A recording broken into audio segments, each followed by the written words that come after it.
Be proactive on the phones, empower your staff to be able to solve problems quickly and get the appointment. Focus on Facebook groups, next door, focus on referrals, focus on getting all the home service businesses in your area to refer you, focus on relationships, focus on scaling positivity.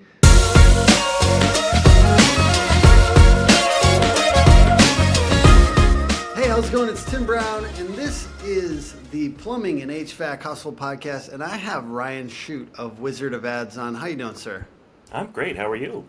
Doing very good. We're going to be talking about building brand loyalty with emotion and the chemicals that are actually happening in our brain when we look at an advertisement and when we are experiencing marketing.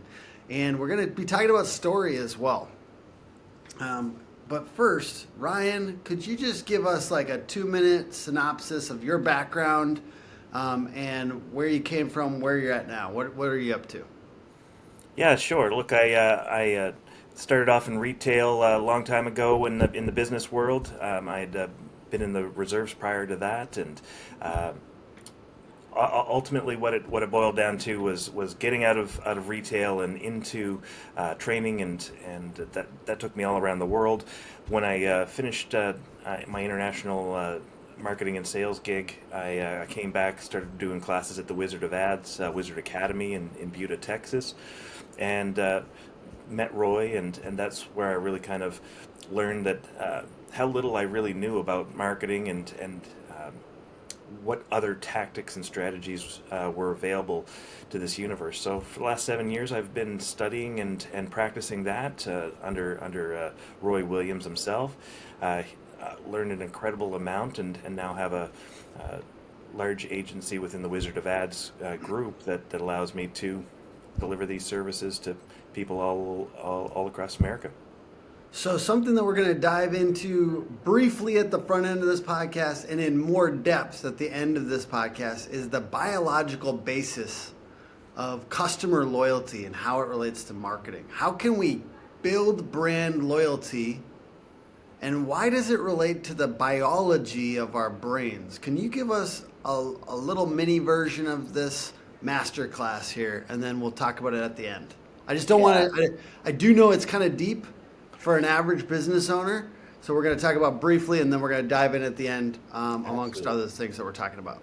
Yeah, absolutely. It's the world talks about psychology all the time, and psychology doesn't change. No matter where I went across the globe, the psychology of people doesn't change. Now, economies change, cultures change, and behaviors come out of that, but psychology doesn't. The reason it doesn't is because their biology doesn't, right? We're firing those same chemicals that happen that have us do things.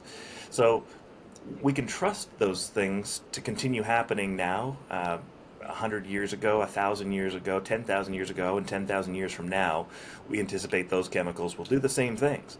So what it breaks down into is two big buckets, right? Bucket number one is dopamine, and bucket number two is what we call the cocktail of H and N chemicals, the here and now chemicals. These are the chemicals that move us in the present moment. And ultimately, those are the chemicals that are associated to loyalty and What are bonding some and whatnot. examples of those, the here and now chemicals? Serotonin, oxytocin, endocannabinoids, testosterone, endorphins are all part of the Mm. H and N cocktail that we talk about. So those are the things that are having us bond with others. Dopamine, think of dopamine as a one night stand. Dopamine Mm. is the lust. Dopamine is the anticipation. Dopamine is the pursuit of happiness, not Mm. happiness itself. Uh, the H and N chemicals are happiness, our gratitude, our gratefulness, our humility. Mm. They're bonding. They're those moments where we bond tightly, where we create an affinity with small children and pets. Let's give that. I mean, that's one reason why these social posts that HVAC companies put up with a puppy or their kid in their swag or whatever kind of in, ingrain the brand in a deeper, kind of more familiar way. Yeah. Is there a little bit of Any other things that we could kind of say quickly that would are the types of marketing activities that create this here and now chemical cocktail mix for our people? So, like, if we could give a few examples to kick us off. Yeah, no, absolutely.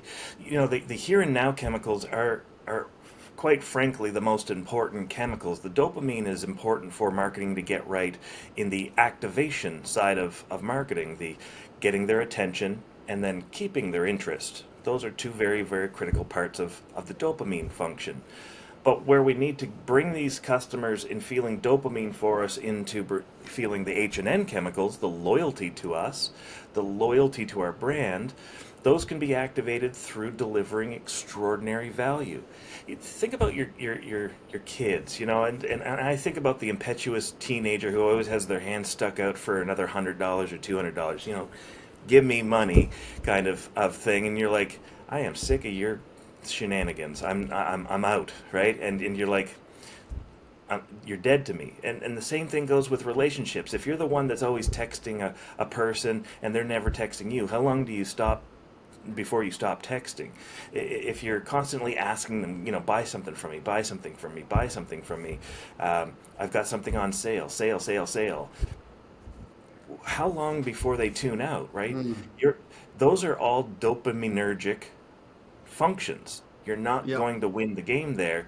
What we're trying to create are the H and N chemical reactions, the bonding reactions, so that they go, that's my people.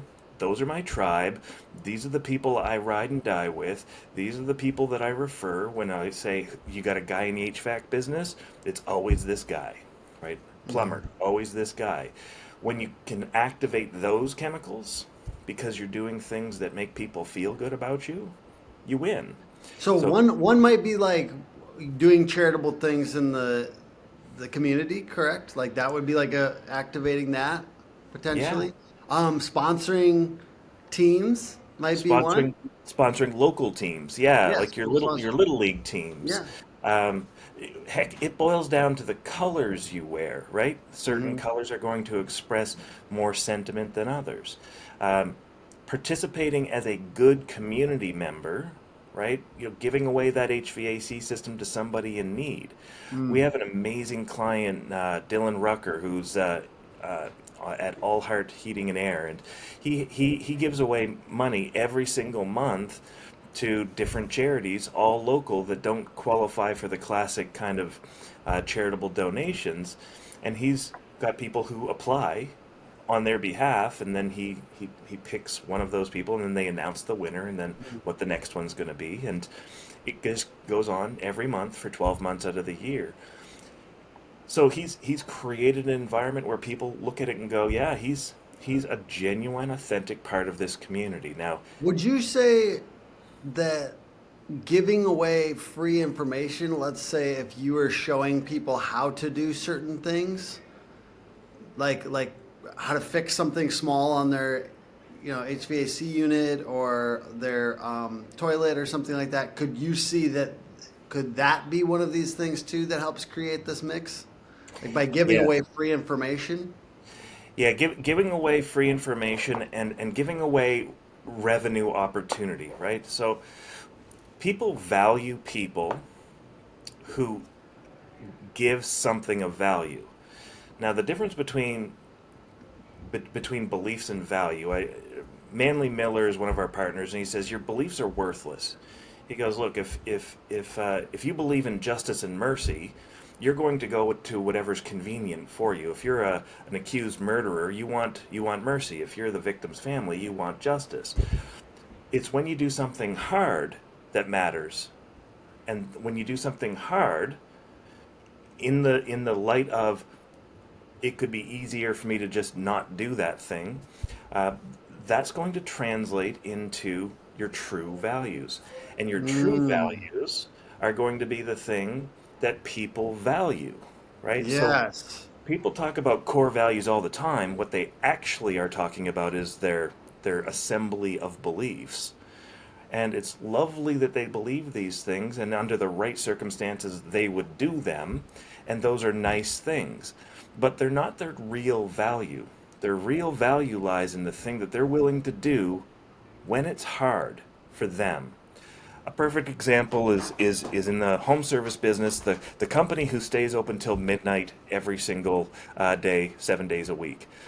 Why? Well, because you now have to deal with after hour or a late shift or any of those types of things. You have to inconvenience your business, yourself, your revenue stream Mm. to convenience your customer.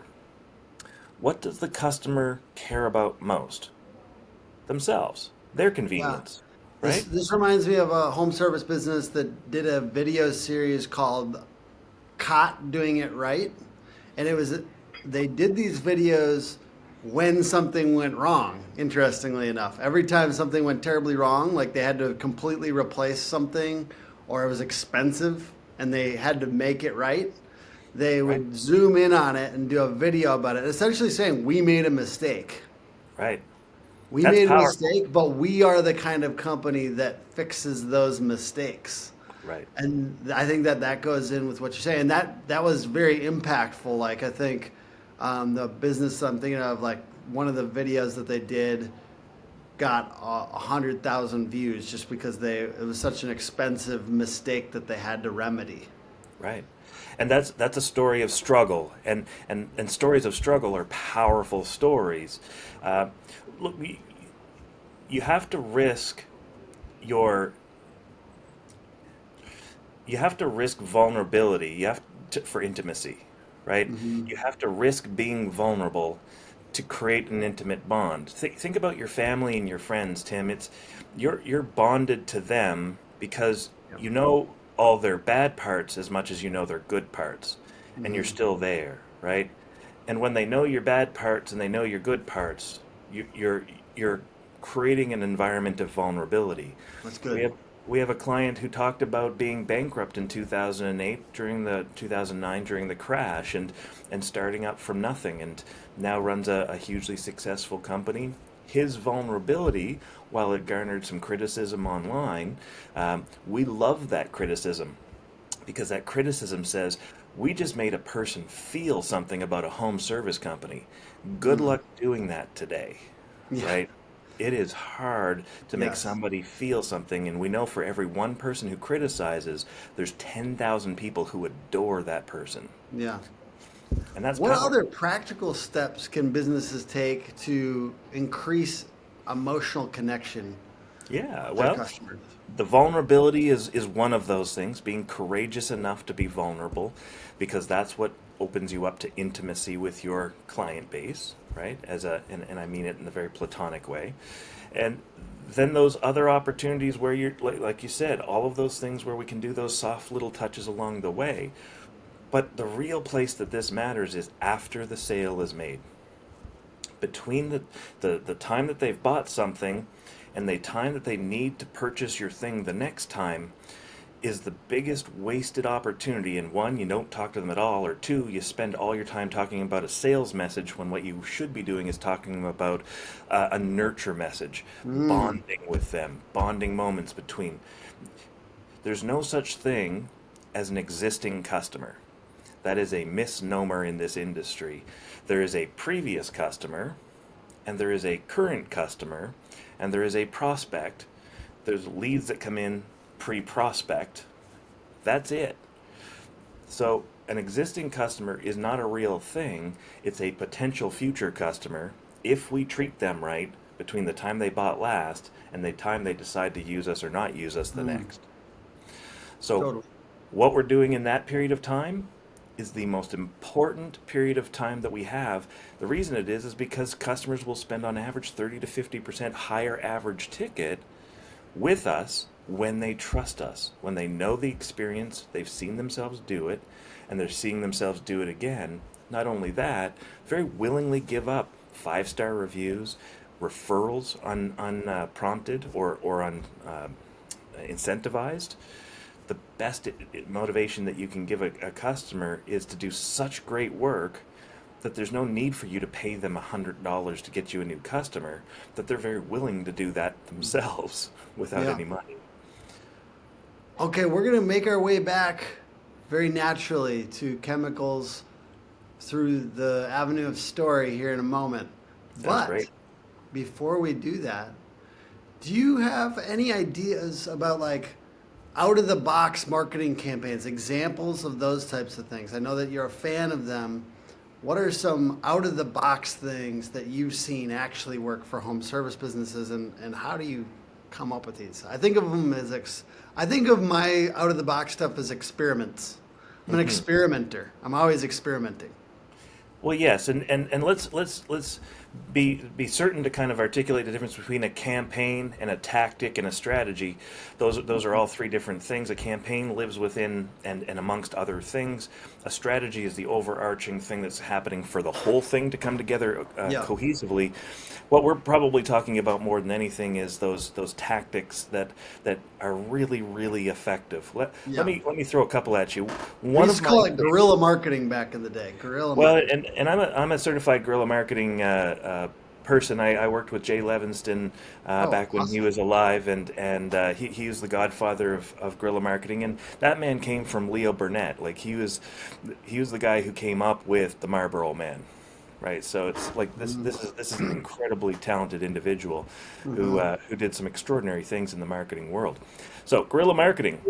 My favorite is the double four leaf clover with a little bit of a twist on door hangers. So, the door hanger thing that I love the most is getting out to the four houses on either side of the place that you just did a service work and dropping off 8 door hangers to each one of the doors. Yes.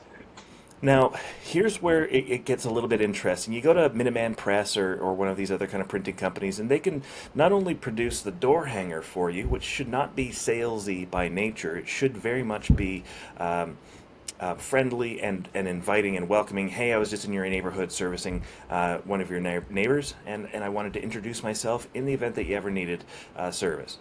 On the bottom of that door hanger, you would hear a fridge magnet. And the fridge magnet has your brand, the emergency phone number, saying the words emergency service for the services that you offer, and the web address. And that's it, right? And that thing is going to be a tiny little billboard that lives in their house for the next 3 years, 5 years, 10 years, so forth. He does is he teaches the most valuable team in your business. He'll just add nothing but profit. There's so much money left in the call center. So much money. If you're not at a 90% booking rate, showing empathy on the phone, smiling on the phone, making sure they're having a better day after they got off the phone with you, then you need to call Power Selling Pros and see Brigham.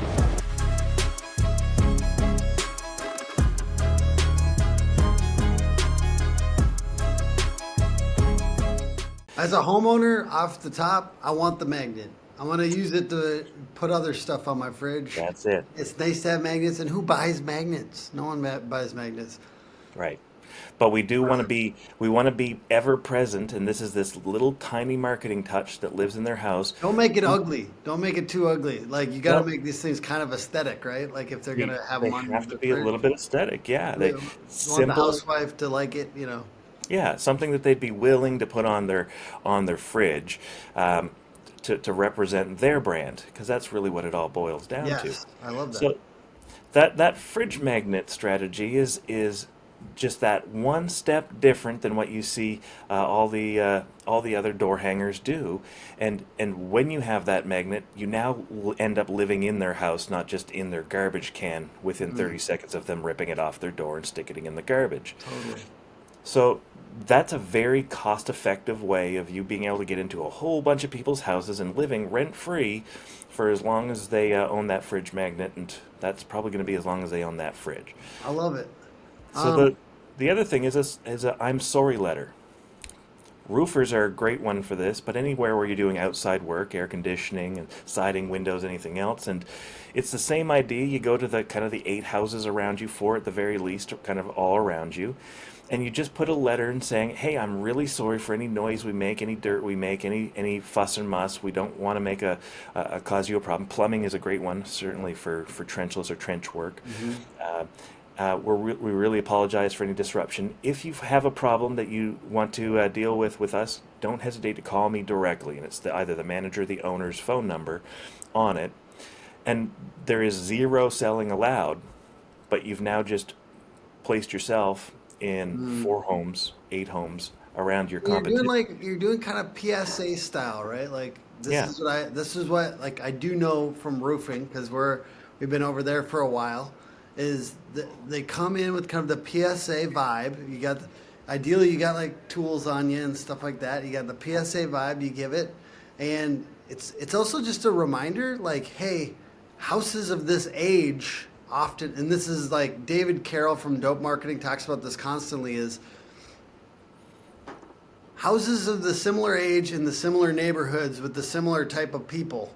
And it's if you're at that house, there's a strong likelihood that the systems are similarly aged in the houses around them. So if you're not doing this, what Ryan's describing, you just, especially in this time where it feels like there's like a little bit of anxiety for HVAC and plumbing businesses that like the lead flow is going down a bit, right? Stepping down. It's okay. This is a great time. When I have lulls in my business, I say good, because then we can create systems and upgrade what we've got going on. And this could be a massive upgrade to your business in this lull that you could take with you in the next big push. Yeah. Right? Because if they are the similar aged and the same types of systems in the same area, you just are missing out by not going to those neighbors and acting like a PSA, a friendly PSA.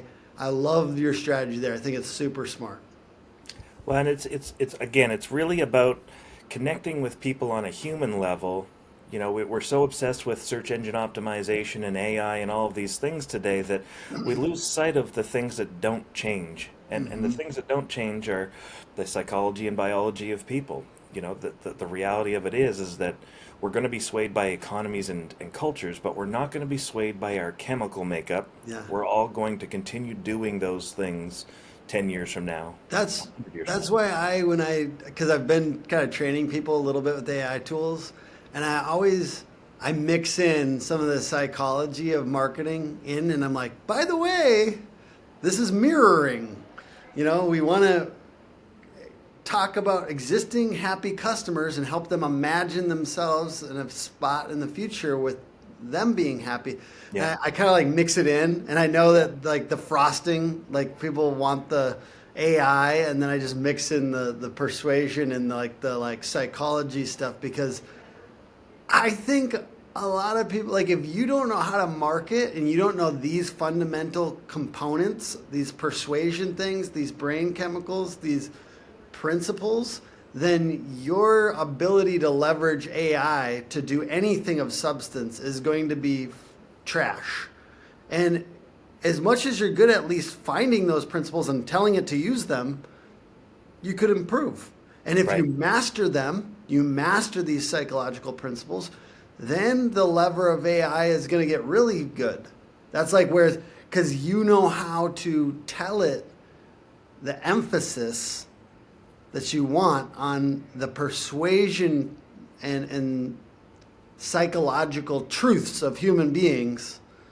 That's almost where we should have more emphasis on that now. There should be more Right. emphasis on these biological factors and storytelling, because the busy work of marketing is getting easier. It should get easier, but then we have to study this stuff for And sure to make it good. we've been designed DNA wise to be storytelling beasts. Well before there was written history, so prehistory, humans had been around for many, many, many tens of thousands of years, right? I mean, 99%, 97%, whatever, different people have different theories, of human history is lost. We don't know, because we've had to tell stories for the majority of the time that humans or humanoids have existed, or coexisted. So what does that mean? That means that those chemicals are built in us to respond to those things. When Yeah. we break it down to its constituent parts, that's where we have success. Something interesting, Tim, you said was mirroring. Well, mirroring comes from mirror neurons, and mirror neurons are the thing that allow us to mimic an action until we've perfected, or at least solidified that action in ourselves. We see that in primates all the time. But when you really kind of pull back and look at the neuroscience of it, it's because humans can't go where they first have not been in their brains. Humans cannot go somewhere, so they can't hire you and have you come into their house until they have first done that sequence in their imagination. Their imagination lives right before their decision-making faculty. Both the imagination and the decision-making faculty, the prefrontal cortex, live on the right side of the brain where there is zero propensity or ability for words. Words live on the left side of the brain. So when we make a decision, we're making it chemically and emotionally through the feelings of those chemicals. Cortisol gives us a bad feeling. Dopamine gives us an anticipation feeling, right? Most people don't realize that norepinephrine, the adrenaline chemical, is dopamine based. You can't have adrenaline without dopamine, right? So this addiction to drugs, this addiction to adrenaline, this addiction to changing things up and pursuing that new thing is truly an addiction to dopamine. So the most addictive thing on the planet to human beings is dopamine. That's incredible. I wanna touch real quickly on storytelling before we wrap up with some more chemical stuff, because I want to dive into cortisol. I'm curious about its role in marketing because I use it, I think, but I also know that you can't sit on it.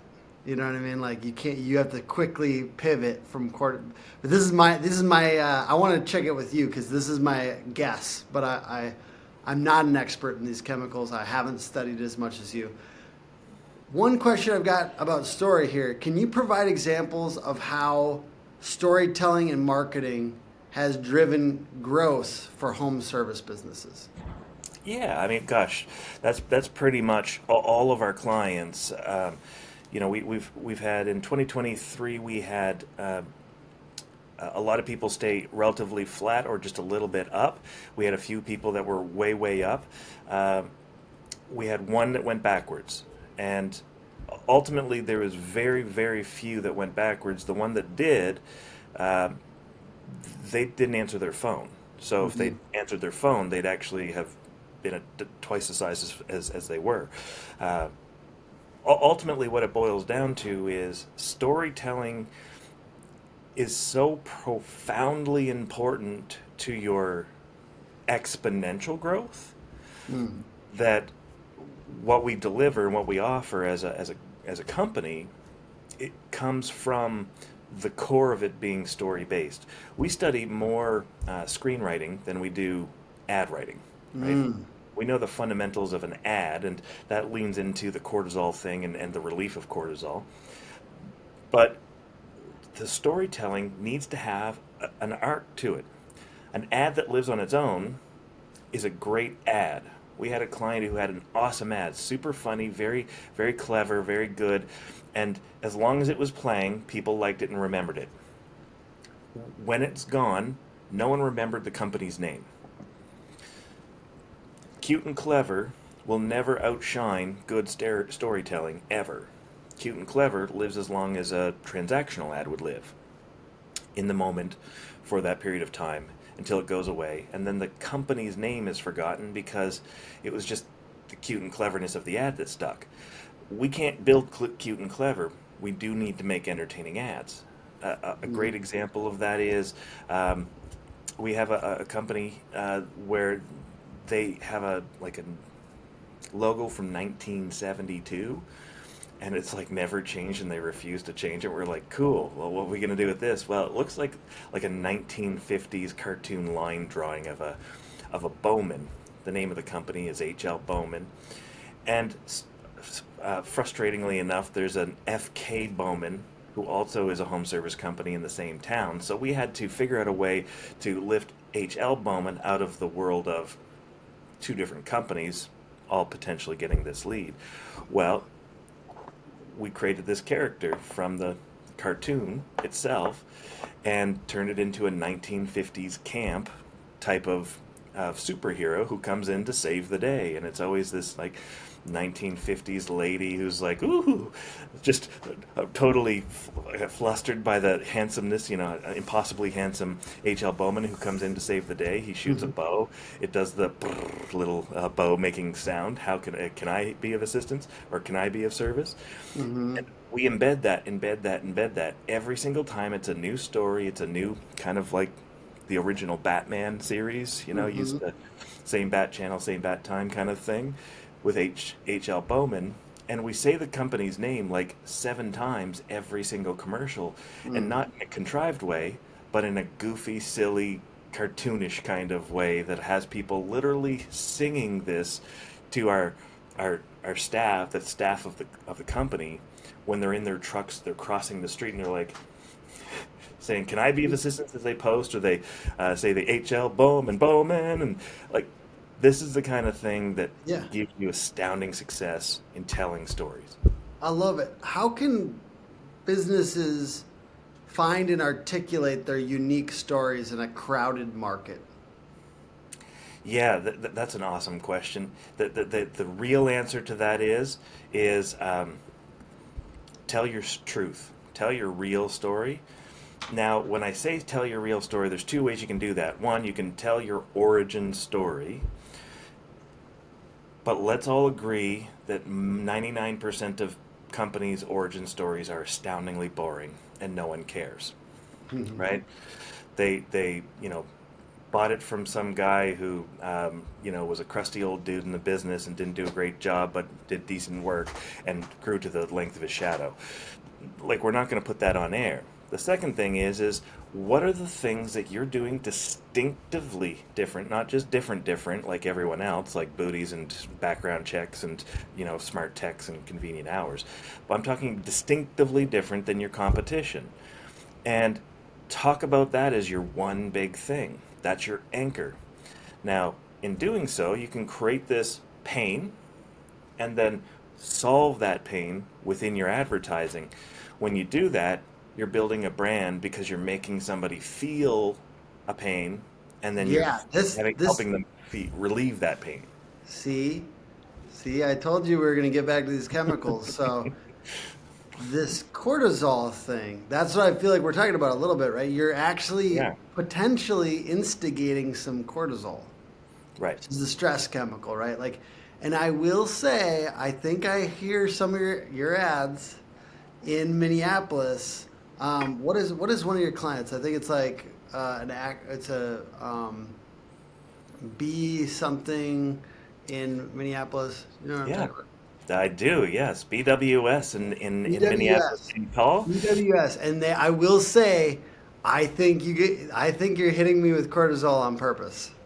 Absolutely. Okay, Yeah. so talk to me about that, because what is the way to use? So we talked about the H&N chemicals: serotonin, oxytocin, endorphins, dopamine for anticipation, oxytocin for comfort and familiarity.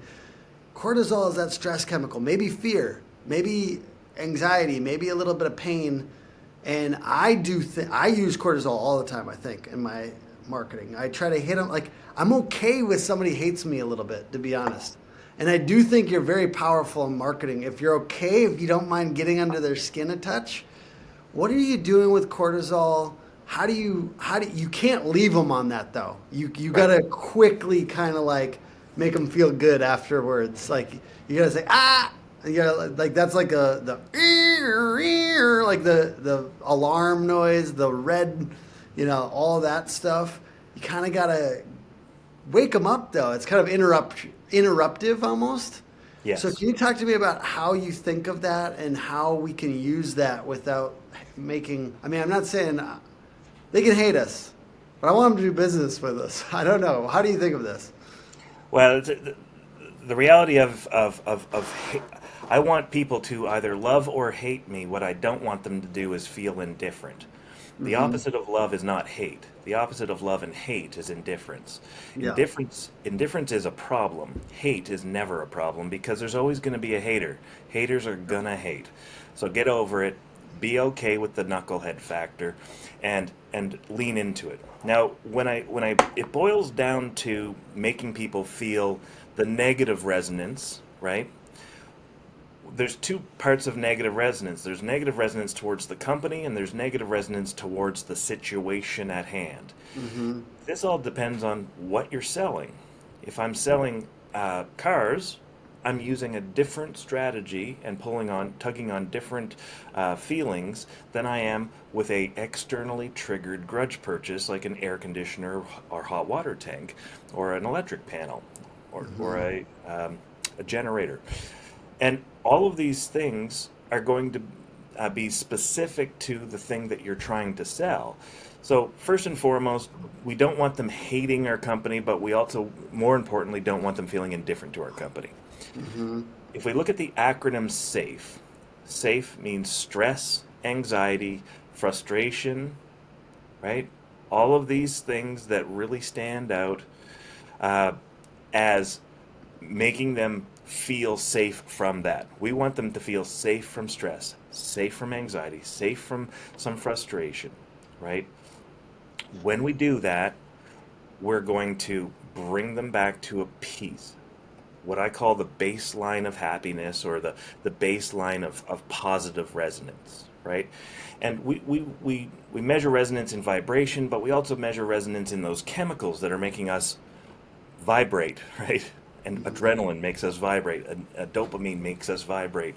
Some things makes us feel really happy and positive. Some things make us feel really bad. We want to get away from those bad feelings as quickly as possible, not only in the moment, but in the future, right? So what are we doing? But a good story, like relating this to story too, like a good story has to have kind of something go wrong.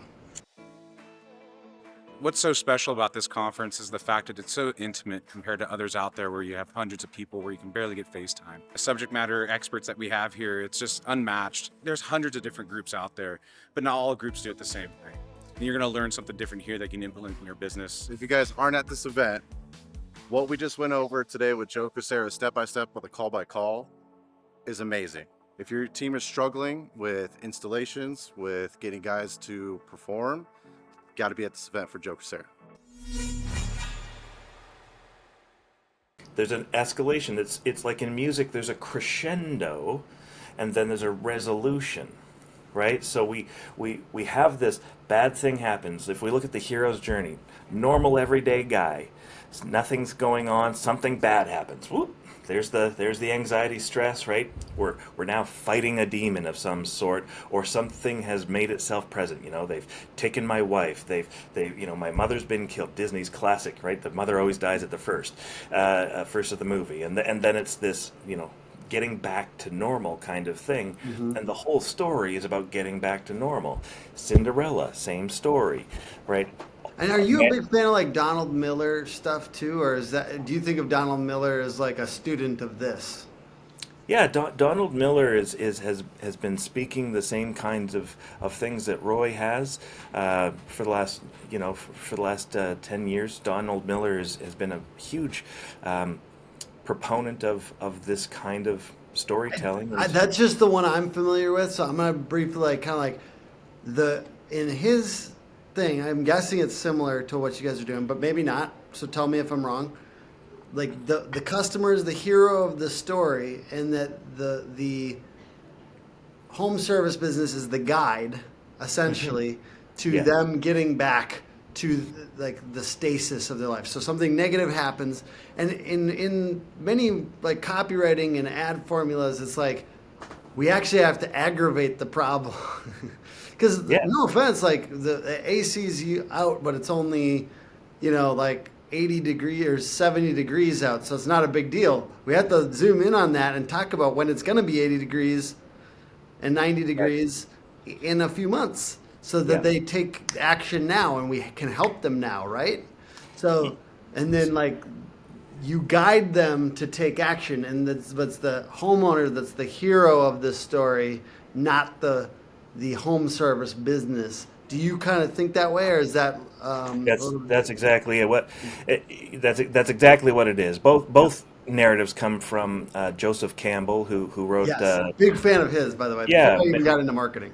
Man of a Thousand Faces and mythology. He's really kind of laid the groundwork for that, and it really just comes down to understanding story and Yeah. then leveraging story to help a person resolve the thing. People And love for mystery. people that, so for people that did not study his work, essentially the idea is Joseph Campbell analyzed all these legends and myths from all, like some prehistory, right? Like word of mouth myths, things that like are deep in the subconscious and unconscious of humanity that keep coming up, common myths.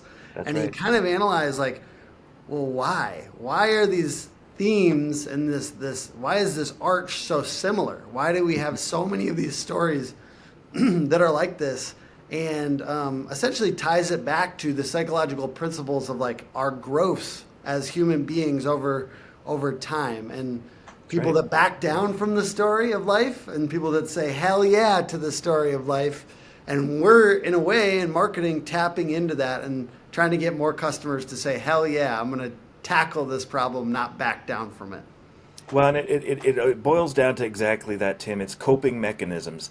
We have to be able to have a story that can continue to translate generation to generation to cope with the realities of life. This world is very cluttered now with information, and most of it is nonsense, but the foundational stuff that steer us still stays true and will continue to for generations. And story really does play a powerful role in that, because if you don't make somebody feel, you don't have them remember. There's a study in Stanford done many years ago now, and it was around PTSD. And what they discovered was that emotions, and the stronger the emotion, the the emotion is what creates the adhesion. It creates the glue that keeps a memory around, Yeah. right? If you don't have emotion, you don't have glue, which means the memories fade. So core memories come from high peaks of emotion. PTSD comes from high peaks of emotion. The more we can get a person to feel something about our company, because it's never going to be a high peak of emotion, it has to be an ongoing dribble of emotion where the shack turns into a McMansion back in that chemical part of the brain.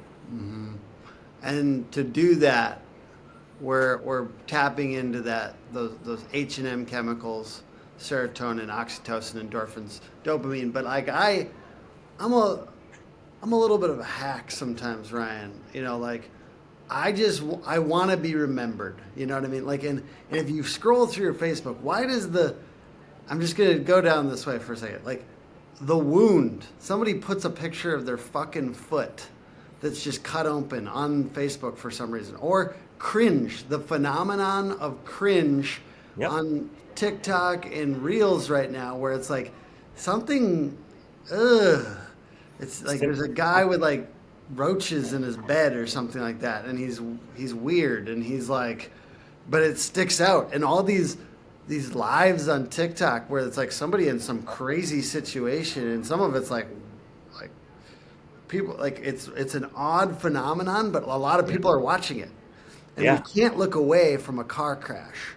And Right. so sometimes I feel like I'm tapping into that. And somebody said, like, if you're okay with some cringe in your social media, like the more you're comfortable with cringe, the better you can do quicker. Like some of us, you know, like, okay, the ideal scenario for me is like probably funny, being funny.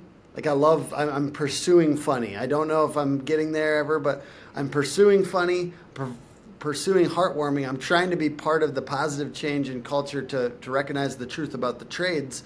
So I'm trying to also be part of that movement, and that's a positive thing for our brand. But I can't stop the cringe thing. Like the cringe thing works in social media, and kind of getting under people's skin works. So how much would you accept that if you were just a marketing manager for like a big home service brand? How much would you accept the cringe and the painful emotion and maybe even some haters? How much would you accept that if that was like your main job? Yeah, look, the haters are easy because they're always going to be around. The cringe is a very, very careful line that one has to walk. When we're looking to align an emotion of our client with the emotion of the trigger that's happening, because this is an externally triggered grudge purchase, we can expose the cringe of their situation that they're facing. Yes. Okay. Talking about the customer and their life is a great ad. Talking about Ah. yourself and your business is a bad ad. So Ah. the cringe needs to be about the customer and their life. They That's see, right? A cringe, for good. example, is, did you know that when you're standing in an inch of water while you're having a shower, you're standing in sewer? That's a cringe, right? That's also a Yeah. true statement. How do you If you articulate that showed way? it, if you showed it and it turns brown, like that would be even more cringy, right? Well, that's cringy, but we also have to be able to reconcile that with our brand because we want the positive resonance Yeah. with our brand, not the cringe. So would you say like if you were percentage wise gonna pursue allow this, you'd allow less than like 5% of your brand stuff to be cringe, or like what's the, if I'm looking for like a quick answer here on what percentage would you allow to be cringe? I understand this. You want it to be about the cringe of the customer, not of the company. What would you accept percentage wise? Well, that's a really hard question to answer. It would depend on how well they reconciled it. Reconciliation to the customer's brain to a positive resonance is what matters most. So the short version is it would depend on how powerfully the reconciliation But was. that's the problem, Ryan. This is the problem with algorithms. And like the fact that we eat in bite-sized chunks and these acidic, cringy moments, because they go viral. So you could do something cringe about the sewer water PSA in your shower, and that would go viral. And then the like, if unless you reconciled it in that, let's say 9-second video, because this is what the attention span is. Unless you reconciled in that video, the video, it's like when apology like does not go viral, but the like the problem thing did, right? Like it's the Right. negative goes viral, but then the positive kind of is buried, and it's like got like 700 views or something like that. So that's the tough part about with algorithms. There's maybe more cringe because the brain for some reason loves problems. It zooms in on these things. I think that this is something that we're all struggling with the psychology of modern life. I don't think that we were made for this. I think that hopefully that will evolve a little bit to be able to handle it. But I think that there's some overwhelm to modern life because algorithms will prioritize these negative things. And I don't love it, but it is how it works, kind of. Well, we have to kind of, rank it on the who gives a shit meter as well, right? At the end of the day, somebody who casually doom scrolls past a cringe thing, are they going to remember your name, your brand, and all of those other things, or are they going to remember the cringy thing? Are those elements that can be embedded into part of the narrative that is your brand? For example, we have a client who just did some testing around pulling chemicals and pathogens out of water, and he was showing a big goopy mess on top of the water, and he goes, "Would you drink this? I wouldn't." We're learning how to clean this now. Well, now you've got a narrative where you're learning how to clean those pathogens out and those chemicals out of the water, which reconciles it back. Just a static image, no video about it, and an interesting narrative. That's just such a minute piece of what's actually moving anything in his business, that it's good content from a stop and watch content and adds to a bucket of branding, Yeah. because branding is a compounding effect, but overall plays a relatively insignificant Okay. role. Yeah, that's the tough part because, like, for instance, like I'll be real. I've been trying to go viral this past year. I took me 8 months. I finally did it. It was something super cringy that went viral. It went to 14 million views, and then I did it like 5 more times in rapid succession. Mine happened to be memes, and then a few of them, like it was like a original video of me doing something, and it was like, but they're almost all cringe.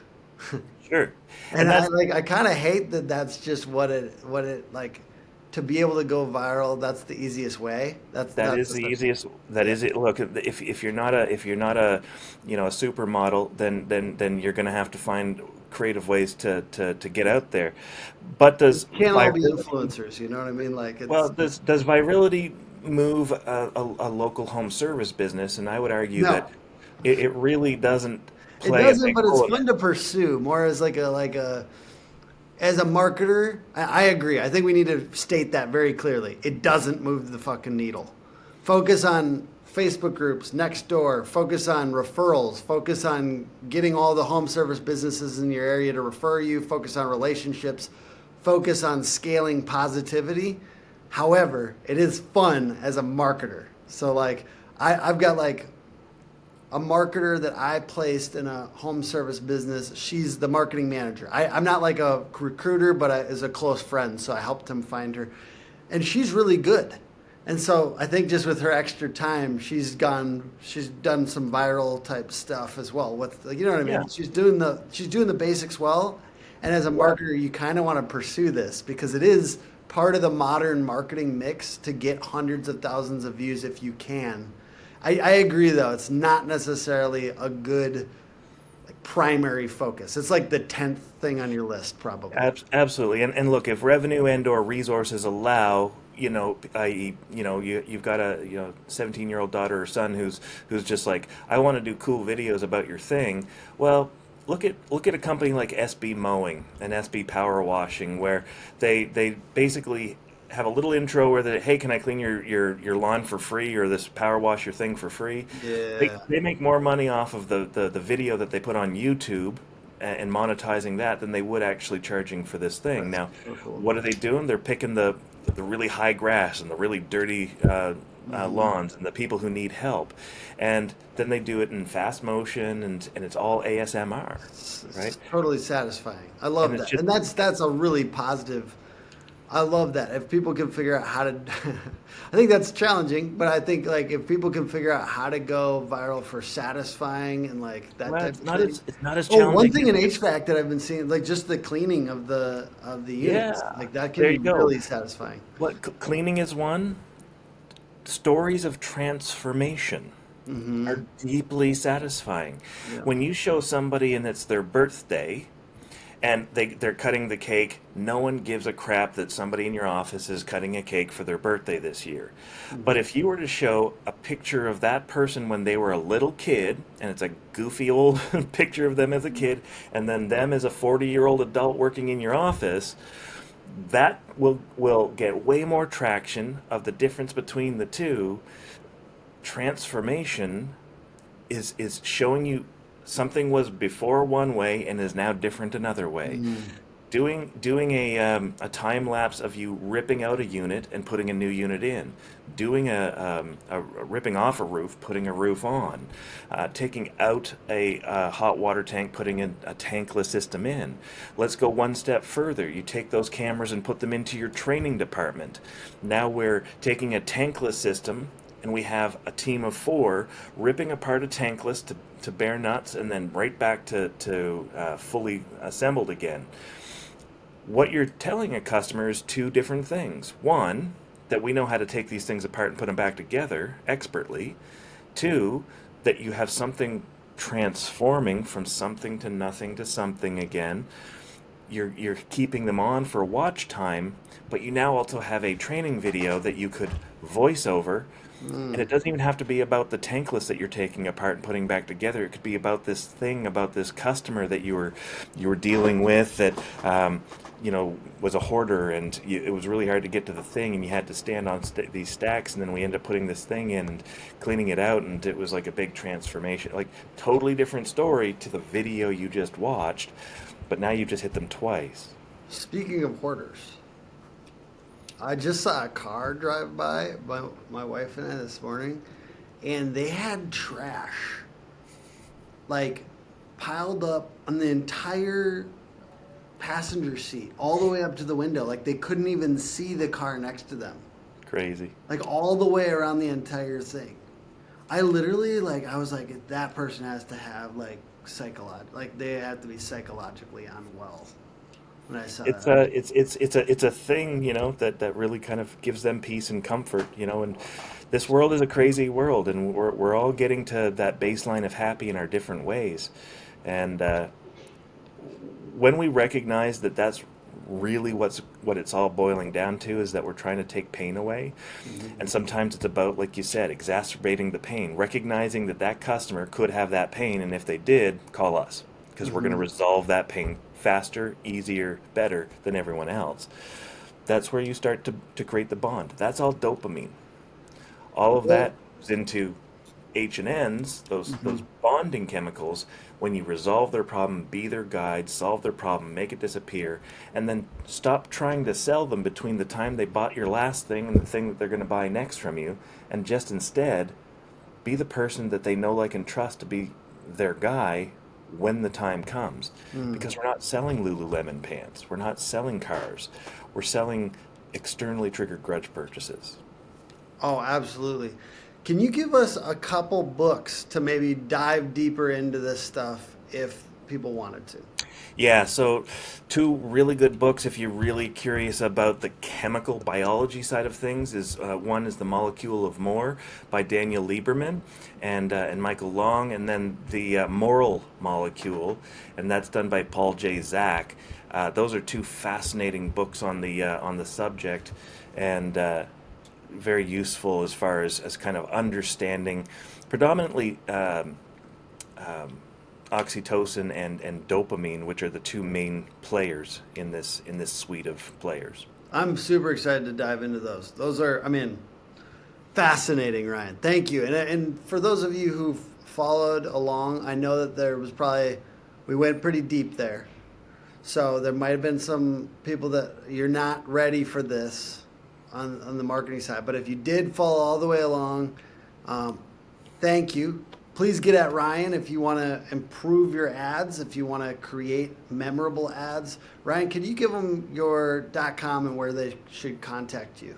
Yeah, for the contracting industry, residential home services, we have a subsite called wizardofads.contractors that specializes in that. That's where my teams of people who specialize in the home services space live, and we do everything we can to elevate these things and create household names for companies who really want to grow their business. Awesome. Thank you, Ryan. And the podcast is put on by hookagency.com, Hook Agency all over social. I actually have a speed round here for you. 3 quick questions. Sure. The first one is called Hot Takes and Cold Trends. What is something that you think, a belief that you have that's controversial in the home services space, but you believe it very strongly? That TV and radio are dead, mass medias are dead. They're not anywhere close to dead.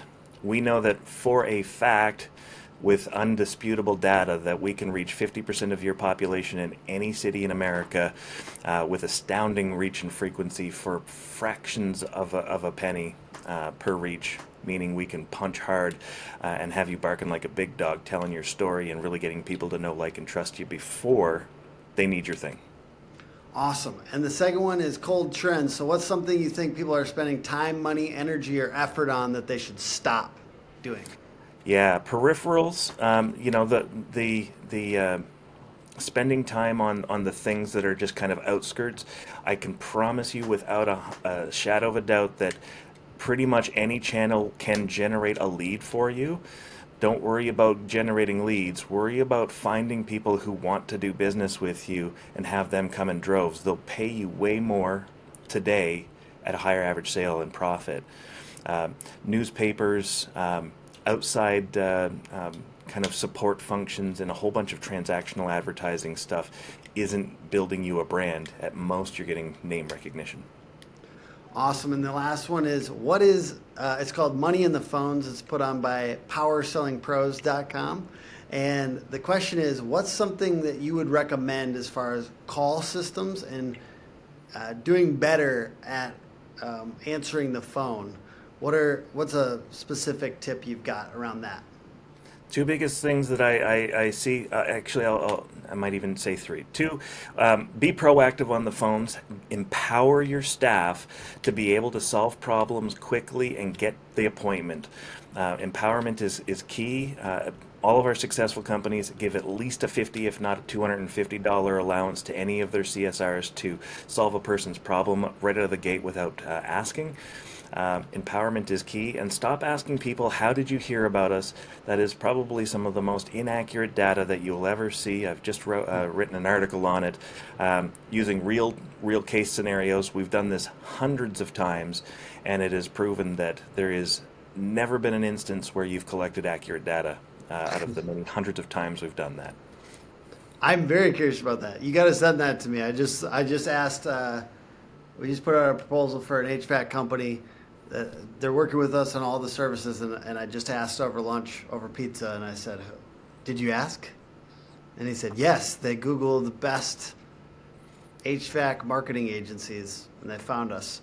And I was excited. So I want to read that because I'm curious if that, if it's untrue. I will say also we use CallRail to track where the call came from, but that's last touch, right? That's not saying they may have Googled something, but what did they do before that? How many times did they hear about you before that, etc. Right? Which I'm sure is what you're kind of talking about, because your radio ad goes out and then they Google the name It's a combination of things, but it's also that there's so many things where people just make stuff up. It's really fascinating when you start to see the crazy stuff that comes out of a prospect or buyer's mouth. Buyers are liars, they say. Well, they are, but not for ill intent most of the time. But buyers lie for two reasons. One, they just didn't know and they made something up because it sounded good. Or two, they're protecting themselves, which is their God-given right. They should be protecting themselves because there's as many unscrupulous people out there trying to take advantage. And that's a frustration that buyers have to face, and they don't know who the good guys and bad guys are. And it's our job to help them make that assertion about our brands before they get to Google. Because if they're at Google, you're rolling the dice. You've already lost the game. You're going to pay the highest price to get the most average of results. When in reality, what we want you to do is not have them go to Google at all. Just go right to your domain. Boom. Boom. I can't 100% agree, so I'm just going to say boom. And I like it. I like what you're going with this, and I am a big fan of people pushing on brands. So thank you, Ryan. Thank you for being part of this. I hope we get to chat again, maybe on yours next time. I hear you got a podcast in the old factory.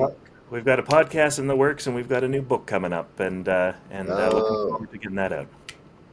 I love it. What is it going to be called?